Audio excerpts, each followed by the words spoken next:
ভূতের মুখে রাম নাম শুনছি। যারা এতদিন প্রতিবাদ করতো, মানে ওই যে কি আর বলবো, যারা এতদিন নিজেদেরকে প্রতিবাদী ভাবতো, তারা এখন বলছে যে অন্নপূর্ণা ভাণ্ডারটা যদি না পায় তাহলে হ্যাঁ, তারা কিন্তু এটাকে অন্নপূর্ণা ভাণ্ডার মানে লক্ষ্মীর ভাণ্ডারটাকে ভিক্ষা বলতো। এবং হচ্ছে আমার সরকার আমাদেরকে চাকরি দিচ্ছে না, ভিক্ষা দিচ্ছে, এরকম করে অনেক কিছু বলতো। তো তারা আজকে তাদের মুখের বাণী শুনে আমি তো অবাক হয়ে গেলাম। বলছে জানেন লোন নিয়েছে সবাই, তো লোনটা কি করে শোধ দিবে, তো তাই সরকারের কাছে খুব আবেদন করছেন, মানে কাকুতি মিনতি করছেন, তাও পাইবে না বুঝলে, কচুপুরা পাইবে। কচুপুরা বোঝা, কচুপুরাই পাইবে, আর অন্য কিছু পাইবে না। তাই ওই মমতা বন্দ্যোপাধ্যায় না, যে যা চাইবে তাই পাইবে। হ্যাঁ, কচুপুরাই পাইবে, কচুপুরা কোথাকার। অন্নপূর্ণা ভান্ডারের টাকা নিতেই শিখিয়ে কিছুতেই পাইবে না। আমাকে আবার অনেকে প্রশ্ন করেছে যে তুমি কি ফর্মটা ফিল আপ করেছো? ইয়েস, করেছি। আমি ফর্ম ফিল আপ করবো না কেন? হ্যাঁ, আমি তো বেকার।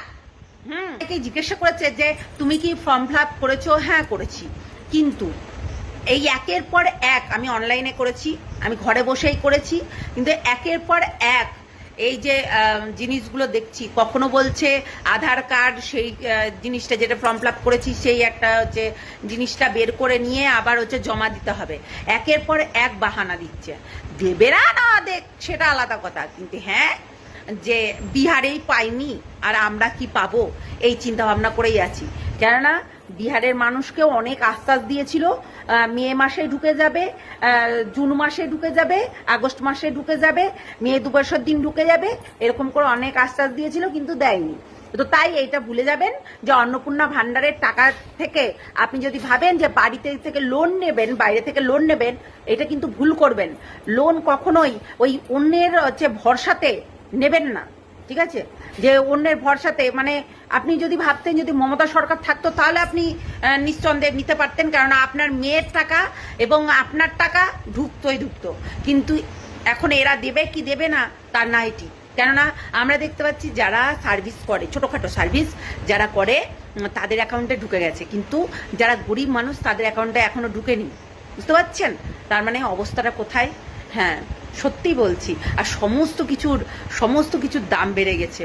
হ্যাঁ, মাননীয় প্রধানমন্ত্রী, আপনার চরণে আমার কোটি কোটি প্রণাম নিয়েন, কারণ আপনার যা মাথায় দিমাগ আমাদের বাংলার লোক পারবে না।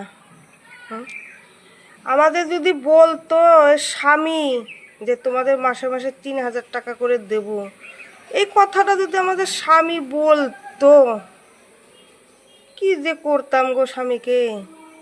কথা শুনিয়ে তার 14 গোষ্ঠীর ভাত হজম করে দিতাম।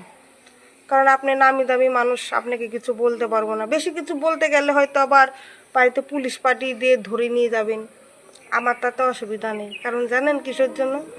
কারণ আমার স্বামীর এখন মাজা যন্ত্রণা, কাজ করতে পারে না, উঠতে পারে না, খেতে তো পারবো না। কারণ জেলে নিয়ে গেলে তাও তো 3 বেলা খেতে তো দেবেন, পেটে তো দুটো ভাত যাবে। তাও আপনি আমার স্বামীর বয়স্ক ভাতাও ঢুকাচ্ছেন না, আমাদেরও টাকা দিচ্ছেন না। আশা করে আপনারা পেয়েছেনটা কি? সরাসরি বলে দেন দেব না, সরাসরি বলে দেন আমরা দেব না। এই যে প্রতিদিন টাকার জন্য ভিডিওগুলা করি আমি, যে কারণে মজা চলে পাই, আনন্দ করেই করি, যাই করি। তো তাহলে উল্টা পুল্টা লোকে বন্ধুরা কমেন্ট করে আমাকে, যে বন্ধুরাই বলবে যে ও বিটিটা পাগল হয়ে গেছে, তার জন্য প্রতিদিন খালি টাকার ভিডিও করে। তাহলে আমার মান সম্মানে লাগে না? আমার মান সম্মানটা আপনি বুঝবেন না? আপনি বুঝবেন না তো কে বুঝবে? আপনি আমাদের দেশের ভার নিয়েছেন, মা বোনেদের ভার নিয়েছেন। আমরা তো বলতে চাই নাই যে আমাদের 3,000 করে দিতে হবে। আপনারাই বাড়িতে বলে গেছেন ভোটটা দিবেন তো 3,000 করে টাকা পাবেন। আমাদের বাড়িতে লোক আসতো, মানে আমাদের বাড়িতে সবার বাড়িতেই যেত, তো আবার আগেন ভাগেন যেতেন না, ফেতেন না, ফর্ম নিয়ে আসতো 3,000 করে দেবো। আর আমরা মেয়ে ছেলে মানুষ, আমাদের এইখানে তো কিছু নেই, টাকার লোভে ছুটি। এখন তো কুত্তা হয়ে গেছে আমরা। ওই আজকে বলছেন টিপিটি লিঙ্ক, কালকে বলছেন অনলাইন, তারপরে বলছেন 12 পাতা ফর্ম। কারণ আমরা তো টাকার 3,000 টাকার লোভে পাগল হয়ে গেছে, তার মতন ছুটছি সত্যি করে যদি পাই। আমার তো মাথাতে অত বুদ্ধি নাই, কারণ আমরা মাথায় অত বুদ্ধি নাই, রাতে ঘুমাতেও পারবো না। আপনার মাথায় যা বুদ্ধি, আপনি আমাকে ধরে নিয়ে যাবেন যাবেন যাবেন, তাও আমি 3 বেলা খেতে পাবো। আপনারা উদয়ন গুহর যেসব ডায়লগ শোনাতেন, তারপরে উনি এতদিন বাইরে ছিলেন কি করে? তখনই অ্যারেস্ট হওয়া ছিল, সমাজ বিরোধীর মতো কথাবার্তা। আর তার তো দুর্নীতির কেস আজ নয়, তার বাবা বেঁচে থাকতে সার কেলেঙ্কারির কেস ছিল। তো সব রকম গুণ ছিল। বাকি যা ঘটেছে সবাই দেখেছে, লোকে কমপ্লেন করেছে, বাকিটা আইন দেখবে। সুশান্ত ঘোষ গ্রেপ্তার উদয়ন গুহ গ্রেপ্তার হওয়ার কিছুক্ষণের মধ্যেই দেখা গেল যে সুশান্ত ঘোষকে গ্রেপ্তার করা হলো কাউন্সিলর। কারণ এ তো সবই এক জায়গায় একই রকম কালচার। এরা প্রত্যেক দিন এই কাউন্সিলররা লোককে ফোন করতো, ধমকাতো, টাকা চাইতো, লোকে ভয়ে বলতে পারেনি। আজ কমপ্লেন করছে, লোকে জমি দখল করেছে, অফিস দখল করেছে, ফ্ল্যাট নিয়ে নিয়েছে, কিচ্ছু বলতে পারেনি। ক্লাবকে ক্লাব দখল করে নিয়েছে, বেড়ি দখল করে নিয়েছে। এগুলো তো আমরা সবাই জানি। আজ যারা ক্ষতিগ্রস্ত হয়েছেন তারা কমপ্লেন করছেন, তার উপরে হচ্ছে অ্যাক্টিভিটি। প্রাক্তন মুখ্যমন্ত্রী তার বাড়ির সামনে যারা নিরাপত্তারক্ষী ছিলেন 20 বছর ধরে যারা ছিলেন তাদেরকে তুলে নেওয়া হলো, নতুন করে যাদেরকে পাঠানো হলো মমতা বন্দ্যোপাধ্যায়ের বক্তব্য তাদেরকে তারা নেবেন না এবং তারাও চলে গেলেন বাড়ি থেকে। এখন নিরাপত্তাহীনতায় নাকি ভুগছেন তিনি। ওনারা যাদেরকে নিরাপত্তা দিতেন, আমাকে এক সময় সরকার দিয়েছিল 2জন কনস্টেবলকে সিকিউরিটি আমার সঙ্গে। আমি তো বলিনি, চয়েসও করিনি, সরকার দিয়েছিল, তারা আমার সঙ্গে থাকতো। তো উনি কেন চয়েস করছেন? সরকারের হাতে, ওনার হাতে। উনি যখন সরকারে ছিলেন, মুখ্যমন্ত্রী ছিলেন, পুলিশ মন্ত্রী ছিলেন, উনি এগুলো সঞ্চালন করেছেন। যাকে যেখানে পাঠিয়েছেন 6 মাস অন্তর চেঞ্জ করতেন। ওনার থানার ওসির কোনোদিন ট্রান্সফার হয়নি, এয়ারপোর্টের ওসির কোনোদিন ট্রান্সফার হয়নি। তো আজকে যিনি এই মাথায় মুখিয়ে আছেন সরকারের, তার দায়িত্ব আছে যেটা দেখার, অধিকারও আছে। কাকে কোথায় পোস্টিং করবেন, কী করবেন, সেটা উনি মানছেন না কেন? উনি সরকার মানবেন না, উনি সংবিধান মানবেন না, কোর্ট মানবেন না, তো এই দেশে আছেন কেন? চলে যান বাংলাদেশে। আর একদিকে মেসি যেমন হ্যাটট্রিক করছে বলে অরূপ বিশ্বাসও হ্যাটট্রিক করছে হাজিরা না দেওয়ায়। আমি শুনলাম মেসির অফিস থেকে ফোন মেল এসেছে থানায় যে ওই যে যা ঘটনা ঘটেছে তার জন্য মেসি কোনোভাবে দায়ী নয়, অরূপ বিশ্বাসই দায়ী।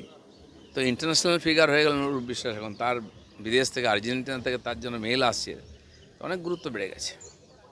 অরূপ বিশ্বাসকে পুলিশ খুঁজে পাচ্ছে না, তাকে বারবার ডাকছে, আসছে না। যে পুলিশরা এতদিন একসঙ্গে খেয়েছে, পড়েছে, থেকেছে, তারা কি আর ওকে খুঁজে পাবে? তারা দেখতেই পায় না, তারা তো তাকে চোখে হারায়। হকার উচ্ছেদ নিয়ে মমতা বন্দ্যোপাধ্যায় কালকে একটা মিছিল করেছে। এখন করুন, সময় আছে তো, আন্দোলন মিছিল করে নিজেকে একটু জীবিত রাখুন। এই হকারদের পয়সা নিয়ে বসিয়েছেন ওনার লোকেরা। সিপিএম চেঁচাচ্ছে, তারা বসিয়েছে হকার থেকে পয়সা নিয়ে। আজকে ওদের দায়িত্ব তাদের সুরক্ষা, রাস্তাঘাট বিজনেস করার জন্য নয়। এতগুলো হকার কর্নার তৈরি করার পর এত হকার আসে কোত্থেকে, আবার বসে কী করে, কেন বসেছে? সেজন্য হকারদেরও দায়িত্ব, যাদেরকে টাকা দিয়েছেন, যারা বসিয়েছে তাদেরকে গিয়ে বলুন।